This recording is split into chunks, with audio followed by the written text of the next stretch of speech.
Over the next 2 decades, the world's expected to experience one of the biggest wealth transfers in history, with an expected $68 trillion in wealth that'll be passed down from the older generations to the younger generations. That is an insane amount of money, and just to put that in perspective, if you were to take every single company on the US stock market and put all of that wealth together, that would total to about $30 trillion.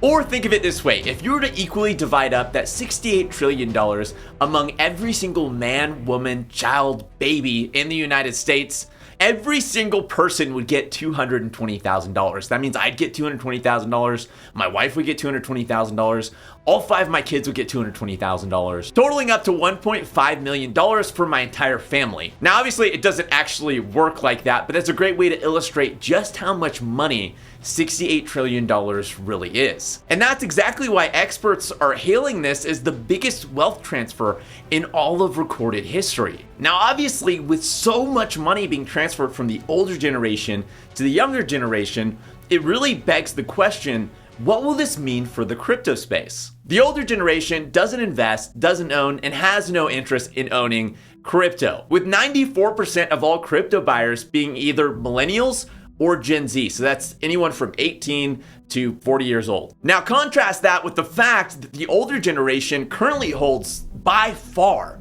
the majority of the wealth. In fact, millennials as a whole only hold about 5% of the total wealth. So you have this generation that controls very, very little of the wealth that's accounting for 94% of all crypto buyers. And what do you think happens when this great wealth transfer starts accelerating? What do you think happens when all these millennials, all these Gen Z-ers start getting all of their inheritance? When over the next 2 decades, $68 trillion starts transferring into the hands of the people that made meme stocks a thing, that took Doge to the moon. Do you think they're gonna take all that money and they're gonna throw it all in the stock market just like the older generation? Or do you think they're gonna continue to invest in what they already know and love, crypto? The crypto market is currently about $2 trillion in size. So if they were even just to take a small portion of that $68 trillion and invest it into the crypto market, we could easily see the crypto market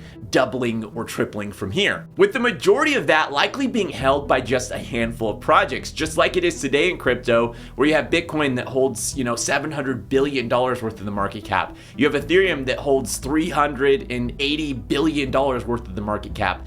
It's likely that there could be projects that aren't even around today, or maybe they're just really, really tiny today, that could hold a majority share in tomorrow's future crypto market. And I honestly think, knowing all this, that people are gonna look back 10 years from now, 20 years from now and think, geez, I wish I could have invested in crypto back then in the early days when everything was so tiny. In my mind, the next 2 decades are going to be wild for crypto. And I think that's a big picture that a lot of people are missing out on. I think a lot of people see a project go up by 10x, or they see their friend invest in a project that goes up by 20x, and they feel like they've missed the crypto boat. They just kind of missed out on the crypto market. It's too late and there's nothing else to be made. When the reality is, if they were just to stop and kind of look around, it's possible they'd find another project that could 500x to 1000x in the next few years. And with this insane growth from this $68 trillion wealth transfer, I think it's highly likely we'll see a lot of traditional finance companies switch over to the blockchain. And obviously that's something that for sure is not going to happen overnight.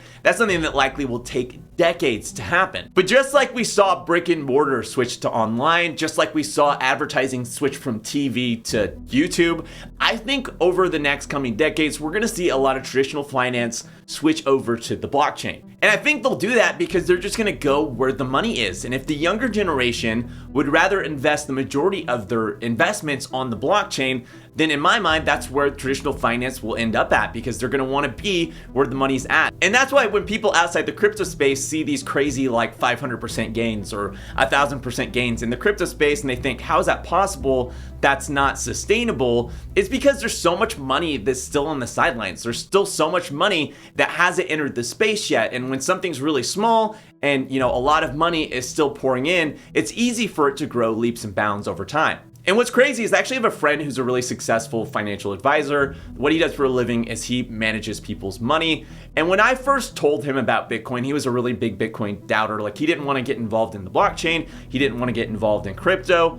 But when he heard this argument, when he heard this idea that all this wealth is going to be transferred from the older generation to the younger generation, or what do you think millennials are going to do when they get their inheritance? As somebody who manages people's wealth, everything suddenly clicked for him, and he could see where the space was going. He went from Bitcoin doubter to investing literally tens of thousands of dollars into the crypto space. And I think once people really start to connect this, and once people really start to see this, we're going to see a stupid amount of money flood into the crypto space. It's not just from the wealth transfer, right? Money is going to come in from the wealth transfer, but as things keep growing, people are going to be sitting on the sidelines. Wall Street's going to be sitting on the sidelines, and they're all going to have that fear of missing out, and they're going to start slowly dipping their toe into crypto more and more and more. And what's really crazy when you take a step back is that it's currently estimated that only 4% of the planet owns crypto. Just 4%, and that 4% happens to be from the poorest generation. And for me, all this paints a picture that there are still crazy good opportunities ahead.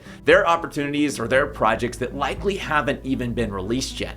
The person who's going to make them likely hasn't even dreamed them up yet, but one day they're going to be massive players in the space. Now, all of this is obviously fun to explore, but how does any of this actually help us? Well, if you imagine that you could go back in time in a time machine to 1994, knowing everything you do currently about the internet, what would you do with that knowledge? What would you do with great investments like Google or great investments like Amazon? You'd of course invest long-term in those companies for massive gains. And currently, so many people in the crypto space are only focused on short-term gains. They're only looking at small, super high risky projects, hoping to make a quick buck. But I personally think the big money is going to be in the long-term investing. The big money is going to be in finding projects that aren't just around for a couple months, but projects that are going to last for decades. And I often think about the fact that Bitcoin took almost 13 years to hit $68,000. It didn't happen in a day, it didn't happen in a week, it didn't happen in a month, it happened over 13 years. In fact, you would have had to endure some pretty insane price drops throughout that 13-year period, where you might have bought Bitcoin at $5 and then watched it drop 90% down to 50 cents and then said, oh, this investment's garbage, and sold. Or maybe you actually invested at 50 cents and then watched your investment 100x all the way up to $50, and you thought, oh my gosh, I've made a fortune of a lifetime. There's no way that this thing could go above $50, like this crazy internet weird money, and decided that you were gonna sell everything. Both, of course, would have been massive mistakes and been short-sighted knowing what we know now about Bitcoin. But also, both choices would have been incredibly reasonable at the time. At the time, Bitcoin was like this crazy internet money that nobody had ever heard of. It was traded on these like weird corners of the internet, and nobody really knew what this thing was or where this thing was going. And I think it's likely we could have hidden in the market projects like that are maybe really small, maybe they're really new, maybe they're really risky, but one day could become, a $500 billion project. Now, obviously, it's impossible to be able to predict what projects are those projects. And all you can really do is invest in projects you believe in, that you think are good projects, they have good ideas, and you can see them lasting for the next 5 to 10 years. So if you believe that when this great wealth transfer happens, when millennials and Gen Zers get their inheritances, that they're going to invest some of that in crypto, then it makes most sense to take a wide view approach of the market and ignore the month-to-month dips. And on top of that, educating yourself about the space right now gives you a massive leg up on everyone else over the next 2 decades. The people who make fortunes during all this are going to be the ones who learn the most, educate themselves, and who really take the time to understand how the space works rather than just investing in projects that seem cool or have cool names. And as always, none of this is investment advice. I can't predict the future. This is all just my opinion, and it's meant for educational purposes. If this video has been helpful, make sure to hit the like button. If you have any questions or comments or anything you want to add, let me know in the comments below. And if you want to see more videos like this, make sure to hit that subscribe button, but you gotta also hit the little bell next to it if you want to actually be notified each time I release a video. Thanks for watching, and I'll see you next week.